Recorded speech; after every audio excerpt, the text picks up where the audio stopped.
Hi friends, good morning. स्वागत आहे तुमचं आपल्या यूट्यूब चॅनलमध्ये. तर आज आहे संडे आणि संडेसाठी स्पेशल म्हणून इडली बनवली होती. इडलीसोबत चटणी केली कारण यांना तर सांबार वगैरे आवडत नाही, त्यामुळे मग चटणीच बनवली होती. त्यानंतर मग नाश्ता वगैरे केला आणि मग इकडे शर्विलची चालली होती मस्ती. तो हल्ली काय करतो की कपाळाची टिकलीच काढून घेतो, मग आईंच्या कपाळाची पण काढून घेतो, माझ्याही कपाळाची टिकली काढून घेतो आणि तो स्वतःच्या कपाळाला लावायला बघतो. तुमची पण मुलं असंच करतात का? तर मला कमेंटमध्ये नक्की सांगा. त्यानंतर मग आहे ना, हळदी कुंकासाठीच्या साड्या वगैरे घातल्या होत्या. त्यांना काही प्रॉपर असं घडी मारून पॅकिंग वगैरे केलं नव्हतं, त्यामुळे मग ते सगळं करत होते. तर तोपर्यंत परत इकडे शर्विल आला आणि माझी सगळी परत कामं वाढवत होता, त्यामुळे मग त्याला बाहेर पाठवलं. बाहेर पाठवल्यावर तो परत भांडे घेऊन आतमध्ये आला आणि मग शौर्य आल्यावरती शौर्यने त्याच्याकडून भांडे घेत होता, म्हणून मग तो कसा लपवून ठेवतोय बघा गाडीच्या खाली त्याच्या.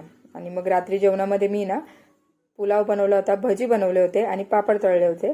तर तुम्हाला व्हिडिओ कसा वाटला आणि व्हिडिओ आवडला असेल तर व्हिडिओला लाईक, शेअर, सबस्क्राईब करा. थँक्यू.